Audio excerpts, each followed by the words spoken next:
नहीं है, लेकिन भारत अपना चुपचाप टुकड़ा करा ले, ये यही चाहते हैं। अभी भी जिनको लगता है कि यूरोप वाले हमारे दोस्त हैं, अभी भी अपनी आंखें खोल के देख लीजिए, आपको पता चल जाएगा क्या है। कनाडा के राष्ट्रपति आते हैं और भारत पे एलिगेशन लगाना चालू करते हैं, और इन्होंने जांच जो किया उसमें भारतीय राजदूत का भी नाम जोड़ दिया। अब भारतीय राजदूत का नाम जोड़ दिया कि ये लोग भी इस हत्या के आरोप में या फिर इस कंस्पिरेसी में ये लोग शामिल थे, और इनकी विदेश मंत्री कहती है कि हाँ, इनके ऊपर हम उचित कार्रवाई करेंगे। भाई विदेश मंत्री, आप फाउंडेशन क्लास कीजिए, हम आपको क्लास में बता देंगे कि वियना संधि के तहत किसी राजदूत के ऊपर कार्रवाई नहीं की जा सकती। वहां की पुलिस भी कह रही है, सब क्लास वलास नहीं किया है सब यहाँ पर, जिसके ऊपर एफआईआर कर देगा सब यहाँ पे। वियना संधि के तहत किसी राजदूत के ऊपर एफआईआर नहीं किया जा सकता है, लेकिन इस घटना केवल नाम दे जाने की वजह से भारत इसका विरोध दिखाते हुए अपने राजदूत को वापस बुला लेते हैं और कहते हैं कि कनाडा से अब रिश्ते एकदम खराब होने के कगार पे पहुंच गए हैं। और यहाँ राजदूत होता है किसी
भी दो देशों के बीच संबंध को राजदूत ही स्थापित करता है। जब राजदूत एम्बेसडर ही नहीं रहेगा तो कोई आदान प्रदान बातों का नहीं हो पाएगा। लेकिन ट्रूडो चुनाव जीतने के लिए किसी भी हद तक जाने के लिए तैयार है यहाँ से। तो कनाडा ने अपने राजदूत वापस बुला लिए, कनाडा से हम लोग ने राजदूत वापस बुला लिए हैं, और जो कनाडा के राजदूत भारत में थे उन्होंने भी कह दिया कि जाओ भैया, तुम लोग का यहाँ कोई काम नहीं है।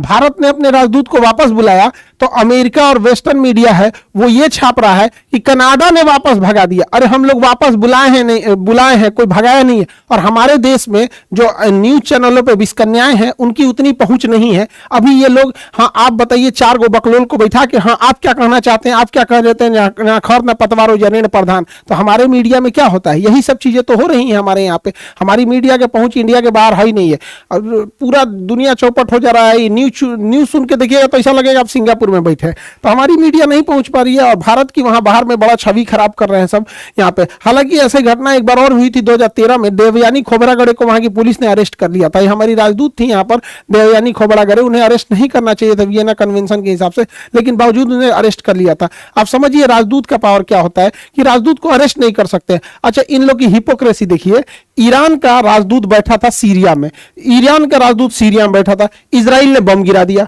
तो भाई इजराइल ने बम गिरा दिया, ये अपने सेफ्टी के लिए कुछ भी कर सकता है। तो भाई जब इजराइल को अधिकार है अपनी सेफ्टी का करने के लिए, तो भारत को क्यों नहीं अधिकार है अपनी सेफ्टी के लिए काम करने के लिए? तो लेकिन भारत के लिए ये लोग नियम लगाते हैं, ये मतलब इनका अपना है, या अंग्रेजों के लिए कोई नियम नहीं होता है यहाँ पर। अब ये सब अपना एक ग्रुप बनाए हैं सब, 5 आईज, 5 को मिलके, 5 देश मिलके 5 आईज बनाए हैं सब, कि मतलब कुछ भी होगा हम लोग थुथुर पे लाठी रोक लिया जाएगा, हाँ हाँ हाँ हाँ करके चिल्लाएंगे हम लोग, एक ही जगह हो जाएंगे लोग, 5 लोग मिलकर। कौन है भैया? कनाडा, अमेरिका है यहाँ पर इस एरिया में, ऑस्ट्रेलिया, न्यूजीलैंड है, और ये ब्रिटेन है यहाँ पर। यही मोदी जी गए थे तो मोदी जी को बॉस कहा गया था। भारतीय मीडिया देख लो यहाँ पर, अभी बॉस कह रहा था, अभी भारत से कह रहा है कि नहीं, कनाडा से संबंध अच्छे करने चाहिए, भारत को अपनी छवि सुधारनी पड़ेगी, भारत को अपने काम करने के तरीके बदलने पड़ेंगे, यही वाले हैं सब यहाँ पर। तो ये 5 आईज एक हो गए हैं सब, और भारत को नसीहत दे रहे हैं सब। अब कनाडा में ये सारा चीज इलेक्शन की वजह से हो रहा है। अब समझिए कनाडा की जो डेमोग्राफी देखते हैं हम लोग यहाँ पर, तो कनाडा की अगर आप टोटल आबादी देखेंगे उसमें, तो लगभग 4 करोड़, पौने 4 करोड़ के आसपास आबादी मिलेगी। इस आबादी में सबसे ज्यादा प्रतिशत ईसाइयों का है, उसके बाद हिंदू के 2.5% है, और ये सिख जो है, ये सिख लगभग 2% है। अब जस्टिन ट्रूडो चाहते हैं कि ये सिख पॉपुलेशन उन्हें वोट करे, हालांकि वहां पर हिंदू 2.5% है, मुस्लिम 5% है, तो ये वो चाहते हैं कि उन्हें सिख का समर्थन मिल जाए। अब यहाँ जो पार्टीज को देखा जाएगा अगर कनाडा में, तो कनाडा में संसद भवन में टोटल 338 सीट है, 338 यानी 338 में बहुमत के लिए आपको 170 चाहिए, आधा सीट यानी 170 सीट चाहिए, तब जाके बहुमत आएगा। तो 170 सीट के लिए यहाँ अलग अलग पार्टी हैं। जस्टिन ट्रूडो जो है उनकी लिबरल पार्टी 156 सीट है, तो 156 सीट पे ये सरकार नहीं बना सकते, 170 सीटों की जरूरत होती है, जबकि कंजर्वेटिव पार्टी के पास 118 है। तो दोनों लोगों के पास स्पष्ट बहुमत नहीं है, इसलिए इन्हें गठबंधन की जरूरत पड़ती है। अब ब्लॉक पार्टी के पास 32 सीट है, और न्यू डेमोक्रेटिक पार्टी के पास 24 सीट है। न्यू डेमोक्रेटिक पार्टी जो है ये खालिस्तानी सपोर्टर पार्टी है यहाँ पर, और इन्हीं के सपोर्ट से इनकी सरकार चल रही थी। जब इनका गठबंधन था तो इनके पास न्यू डेवलपमेंट पार्टी से, जब गठबंधन डेमोक्रेटिक पार्टी से था, तो इनके पास 180 सीटें थी गठबंधन की वजह से। तो 170 चाहिए, 156 इनका, 24 इनका, तो 180 हो जाता था।